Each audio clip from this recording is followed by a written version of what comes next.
Felony charges. Reaction to a Texas grand jury indicting pro-life activists who went undercover to expose Planned Parenthood. Iran's important role. Pope Francis meets with the Iranian president, urging him to foster Middle East peace. Extended storm aftermath. The Northeast still struggles to rebound from the weekend's crippling blizzard. And roadside mass. Stranded pro-lifers build an altar of snow for the celebration of the Eucharist.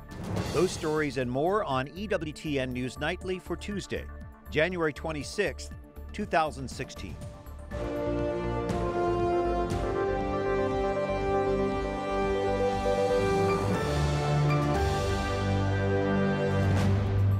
Good evening. Thank you for joining us tonight. I'm Brian Patrick with your news now. We have reaction tonight to the indictment of the man behind the undercover Planned Parenthood videos. In the charges made public today, David Daleiden and a colleague are accused of using fake driver's licenses. A Texas grand jury says they had intent to defraud and harm another. Catherine Szeltner is here tonight with the very latest. Brian, Harris County accuses David Daleiden with a felony charge of tampering with governmental records and a misdemeanor count related to purchasing human organs. But Daleiden says he did nothing wrong. He says he used the same techniques as any investigative journalist to reveal Planned Parenthood sells aborted baby parts. What started as an investigation into Planned Parenthood took a 180 this week. A grand jury investigating Planned Parenthood instead indicted Daleiden and fellow pro-life activist Sandra Merritt in the first criminal charge against the Center for Medical Progress. The charge is sparking reaction on the presidential campaign trail. I'm disturbed that while Planned Parenthood, who are the ones that were actually selling off these parts, were found having done nothing wrong, the people who tried to expose them are the ones that now are facing criminal charges. The ruling stems from undercover footage at a Texas Planned Parenthood, claiming to show a history of selling aborted baby tissue. And we bake that into our contract and our protocol that we follow this, so we deviate from our standard in order to do that. The grand jury cleared the abortion provider of any wrongdoing in a move Planned Parenthood executives call vindication. Planned Parenthood has never sold fetal tissue. But the Center for Medical Progress is quick to point out buying fetal tissue would require a seller as well. Daleiden has been vocal about his battle with the giant abortion provider, even referencing it at Saturday's Walk for Life. And my response to that is game on, Planned Parenthood. Questions have been raised about the Harris County District Attorney's Office. One of the prosecutors is a Planned Parenthood board member. I spoke with the DA office earlier. They say the prosecutor has not been involved with the case. The felony charges facing Daleiden and Merritt carry a maximum penalty of 20 years in prison. Brian. So, Catherine, what's next for Daleiden and Merritt? Well, Daleiden's attorney says the two will turn themselves into Texas authorities. They will be able to post bond, but do plan to plead not guilty to the charges. Catherine Szeltner, thank you. And we expect a ruling soon from the federal judge who heard a challenge to Louisiana's abortion law. That law requires doctors who perform abortions to be able to admit patients to a hospital within 30 miles. Supporters say it's meant to protect women's health. Opponents say it would make it essentially impossible for women to get abortions. The U.S. Supreme Court refuses to review lower court rulings overturning North Dakota's ban on abortion at 6 weeks of pregnancy. Justices turned away the state's appeal of decisions striking down the 2013 fetal heartbeat law as unconstitutional. The law never took effect. It was seen as one of the strongest pro-life measures in the country. North Dakota's Attorney General isn't surprised, admitting the appeal to the Supreme Court was a long shot. Other stories our EWTN News Nightly team is covering in today's world. Pope Francis meets with Iran's president today, discussing the recent nuclear accord and Iran's role in the region. President Hassan Rouhani met with Pope Francis privately for 40 minutes. The Vatican says common spiritual values were highlighted, as well as Iranian-Vatican relations. The meeting was part of an Iranian effort to become a world player after a nuclear deal with Western powers. Our Rome producer, Mary Shovlain, joining us from the Eternal City. The Pope met with the Iranian president for about 40 minutes. Is that long by Vatican standards, Mary? Brian, that's just about right on the nose. We know that he met with Russian President Vladimir Putin for 50 minutes. When President Obama came to meet Pope Francis, he stayed for 40 minutes as well. So it's just about right on the mark for a head of state. But because of the historical nature of this visit, there was so much expectation of what was said during those 40 minutes. When was the last time an Iranian president met with the Pope? Do you know? The last time an Iranian president met with any pope was in 1999 under the pontificate of St. John Paul II. So it's been many years, but diplomatic ties between Vatican City State and Iran have always remained, even since the 1950s. So the diplomatic ties have remained open despite the ups and downs over the years, and they're looking forward. They're looking to the future on how they can collaborate to establish and bring more peace and stability to the Middle East. What do you know about the content of today's meeting? The Vatican described the meeting as cordial. They touched on the recent nuclear agreement, of course, that Iran signed recently, which lifted those economic sanctions. And now that the sanctions are lifted and Iran is back on the world stage, Pope Francis encouraged President Rouhani to make Iran a great mediator for peace, much like Pope Francis has done between the United States and Cuba. He's encouraging the Iranian president through interreligious dialogue, through brotherly assistance through one another to really try to stave off any more extremism and terror in that region. President Rouhani is claiming that Iran is the most stable country in that region. Do you think the Pope agrees? What is he making of this situation? Well, he raised a few eyebrows with that statement. He said that just before coming to the Vatican this morning to a group of Italian businessmen. Again, he's here to reestablish economic ties, trade ties with Europe.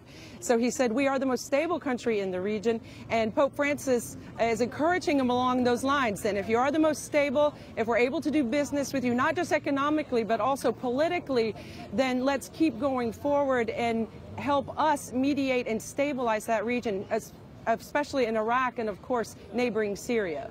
Important meetings going on there in Rome, and we appreciate you being our eyes and ears there. Mary Shovlain, thanks for joining us. Thank you. And the Navy says an initial inspection at Naval Medical Center San Diego finds no sign of a gunman or a shooting. A naval spokesman says military police checked Building 26 after someone reported hearing 3 shots in the basement of that building. On its Facebook page earlier today, the Navy hospital said an active shooter was reported and people were told to run, hide, or fight. An earlier lockdown has been lifted tonight. Well, East Coast cities are still digging out after this weekend's massive storm. Federal offices and most schools in Washington are expected to open tomorrow after remaining closed today. A winter storm dumped more than 22 inches of snow across the nation's capital this weekend. At least 43 people died as a result of the mammoth snowstorms that pounded the eastern U.S. Most died from car accidents, carbon monoxide poisoning, or heart attacks while shoveling snow. Wall Street rebounds today on strong earnings and rising oil prices. The Dow Jones Industrial Average closes up 282 points. The Nasdaq gained 49 and the S&P 500 added just over 26 points today. Ford recalls nearly 391,000 Ranger pickups. The government says drivers' airbag inflators can explode with way too much force and cause injuries, even death. That recall covers trucks from 2004 through 2006 in the U.S. and Canada. It comes just days after the government announced that a South Carolina man was killed when an inflator exploded last month. With just 6 days left until the Iowa caucuses, Democrats and Republicans are duking it out.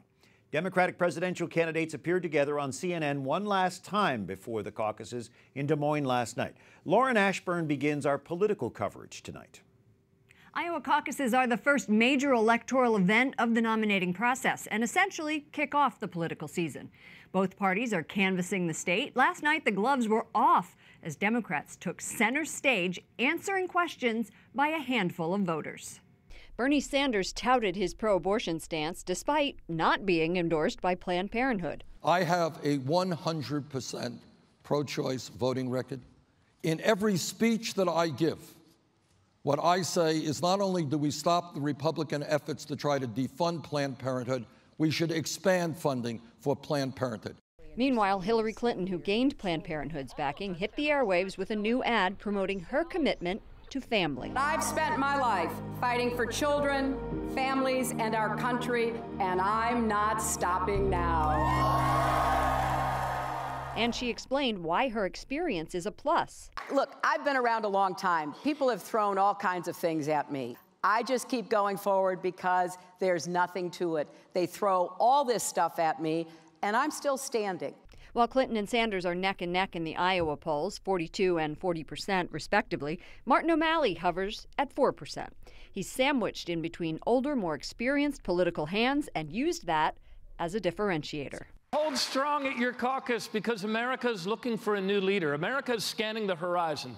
We cannot be this fed up with our gridlocked, dysfunctional national politics and think that a resort to old ideologies or old names is going to move us forward. In a podcast released Monday, President Obama stopped short of endorsing his former Secretary of State by saying, quote, Bernie came in with the luxury of being a complete long shot. And I think Hillary came in with the both privilege and the burden of being perceived as the front runner. As for how the Republican race in the Hawkeye state is shaping up, we turn to Jason Calvi, who continues our coverage. Jason? Lauren, the polls in Iowa show a two-man race. The latest Quinnipiac poll out today has Donald Trump with 31%, Senator Ted Cruz with 29% in Iowa. With a race this close, there's one thing for sure, it's going to get ugly. A new ad for Senator Ted Cruz features a 1999 Donald Trump interview. Would President Trump ban partial birth abortion? Well, look, I am pro-choice in every respect. Now Trump says he's pro-life and backs the 20-week abortion ban. And today, evangelical leader Jerry Falwell Jr. endorsed the GOP frontrunner. But some conservatives are worried. Donald Trump, I really truly believe, is a very dangerous man. Radio host Glenn Beck is backing Ted Cruz, as is former Texas Governor Rick Perry. Perry is making 7 stops with Cruz in Iowa today. Former New York Governor George Pataki is backing Senator Marco Rubio. I won't just unite the Republican Party, I will seek to unite the American people. For other candidates, the focus turns to New Hampshire. But in this last sprint to the Iowa finish line, Cruz and Trump are duking it out. Well, you know, 2 Corinthians walk into a bar. Cruz poking fun at a recent Trump biblical blunder. A new poll today has Cruz with 39% of the born-again evangelical vote in Iowa and Trump with 27%. Trump is having none of it. We're really resonating. We're doing great with the evangelicals in Iowa, as an example. And nationwide, I'm leading with the evangelicals by a lot. Pro-life women leaders are sending out an email blast today saying Donald Trump is unacceptable. Leaders from the Susan B. Anthony list, Iowa Right to Life, and Concern Women for America say Donald Trump cannot be trusted on the abortion issue. They also say they're disgusted by his treatment of women. Reporting in the control room, Jason Calvi, EWTN News Nightly. Coming up, another billionaire considers entering the presidential race just a week before the first caucus. And a 68-hour trek from the March for Life back to Nebraska includes a roadside mass on an altar of snow.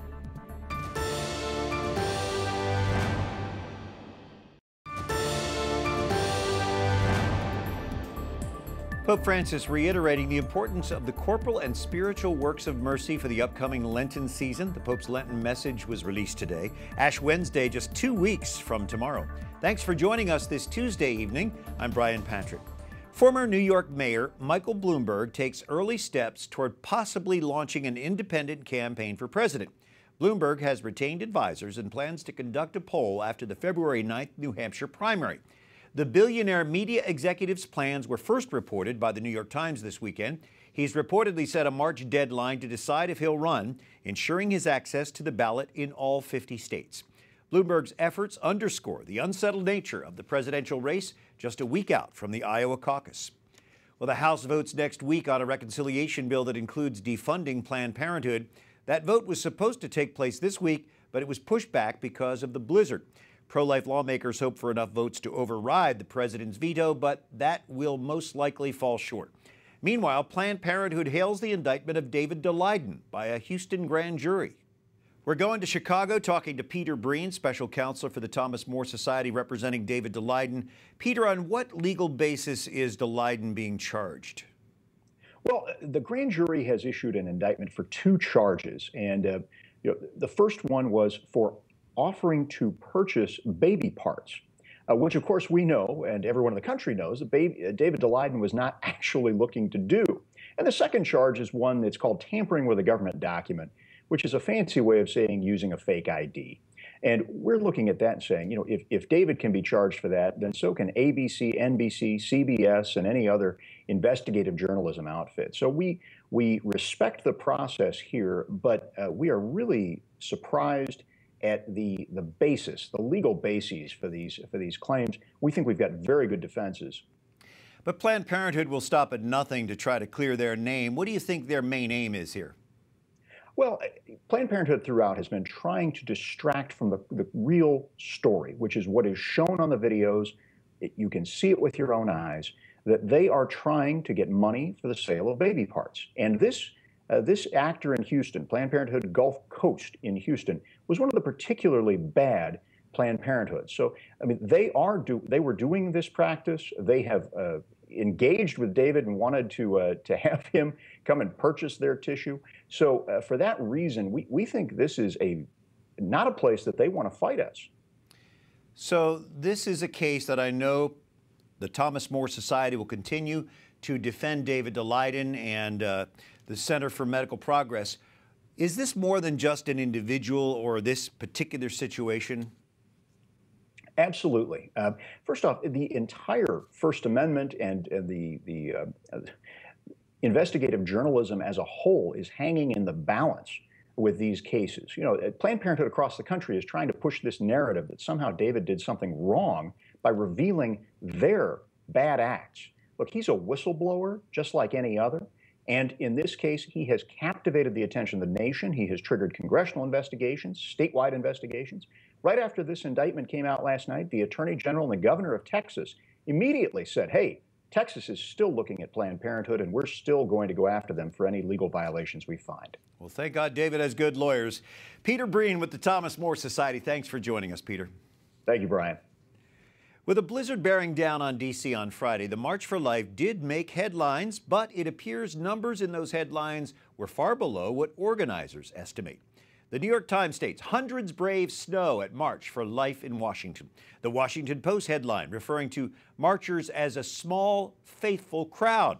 A statement for the March for Life says, we were extremely pleased with what appeared to be tens of thousands of Americans who came together to celebrate life today despite the weather conditions. Some marchers were stranded for hours in Pennsylvania on their trip home. They made good use of some of that downtime. One group built an altar out of snow so a priest could celebrate Mass for those stuck on the turnpike. We're using Skype to connect with missionary Benedictine sister Inviolata Mukhaabi. She's at the Immaculata Monastery and Spirituality Center in Norfolk, Nebraska. Now, you were there for this Mass, this impromptu outdoor Mass, capturing it on your phone. What was that experience like?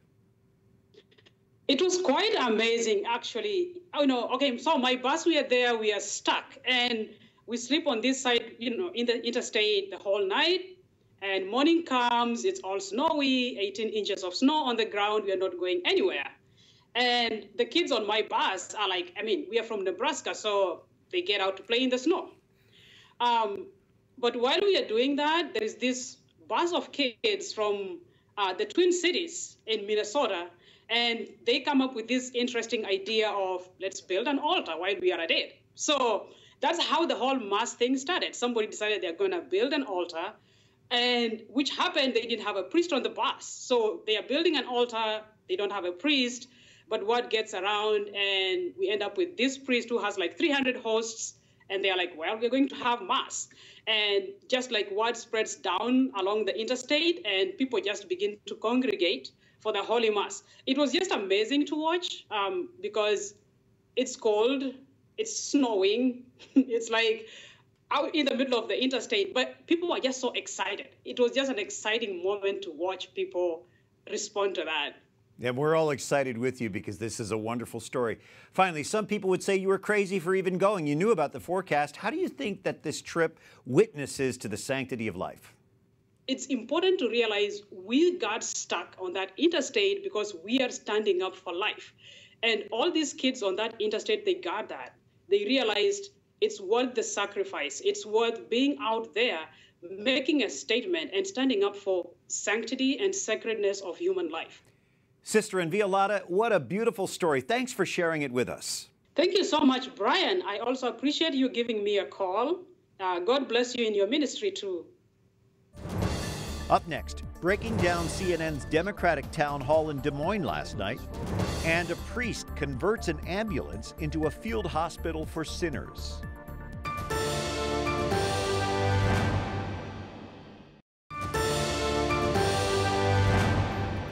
Chiediamo anzitutto perdono per il peccato delle nostre divisioni.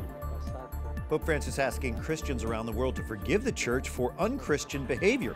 His appeal for pardon comes as he plans to visit Sweden this year, marking 500 years since the Protestant Reformation. Thanks for joining us on this Tuesday evening. I'm Brian Patrick. Turning back to politics, we're just a week away now from the Iowa caucuses.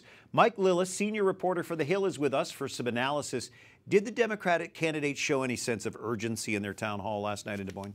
Well, of course, Brian. You know, this is crunch time. These are a close race, week away, and of course there's going to be urgency. You know, these two candidates have been at each other for months and months. For the most part, it's been a very genial race. You know, they agree on most issues is the dirty little secret here. But now they have to distinguish themselves from not just the other candidate, but from Barack Obama. A couple days left, and they're really going after each other. You saw that last night. Bernie Sanders going after Hillary Clinton on her Wall Street ties, going after her for her trade agenda going back many, many years.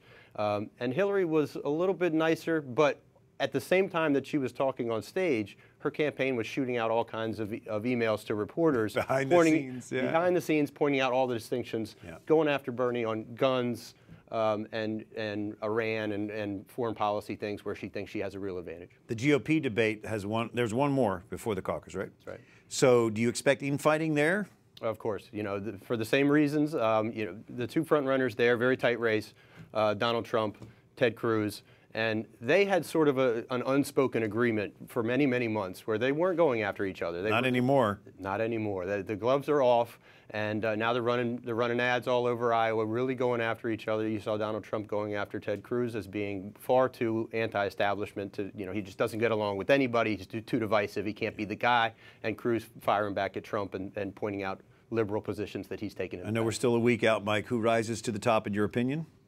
It's too difficult to make those types of predictions. You know, a race this close, the polls and the polls, you never know. You never know. It's just the beginning, and it's just the start. The whole year to go. But obviously, they want momentum going into New Hampshire, going into South Carolina, so it's a very important thing.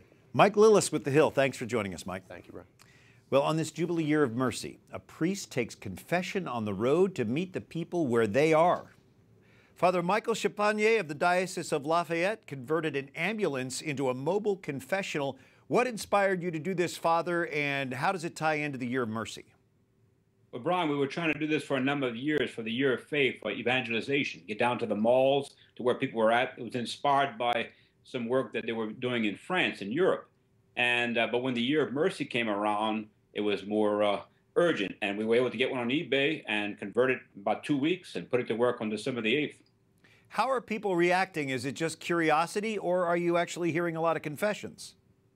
I thought it would be just curiosity. I thought it would be mainly for evangelization purposes, but I've been happily surprised. We've heard over 500 confessions in the unit with about 20 stops. I guess we're averaging about 25 yards per carry, so that's a pretty good, and actually very serious confessions, Brian. People have been away 30, 40, 50 years. And so maybe the curiosity gets them there, but like Zacchaeus, but quickly they're responding to the graces of the Year of Mercy. Well, with those kind of stats, you should be playing for the Saints down there in New Orleans. What does it mean? They need something, I can tell you. Yeah, my friend Danny Abramowitz always tells me that. What does it mean for you, Father, as a priest, to be a catalyst of the mercy of God, being able to take that out to people where they are? Well, that's what it's all about, Brian. I think for the Year of Priest, they highlighted the priest is the love in the heart of Christ, and the love in touch with sin is mercy. So this is what people come to the church. They come to us for mercy. And it's just an honor to be able to extend that. It's just Jesus that we give to our people. They don't want us. They want Jesus, and we're just a vehicle. What a blessing. Father Michael Champagne, thanks for joining us tonight. Thanks. Great to be with you. And character actor Abe Vigoda has died at age 94. He was best known as the over-the-hill detective Phil Fish on the 70s sitcom Barney Miller. Vigoda also played the doomed mafia soldier in The Godfather. His daughter says Vigoda died this morning in New Jersey. Thanks for joining us for EWTN News Nightly tonight. See you again tomorrow. Good night. God bless you.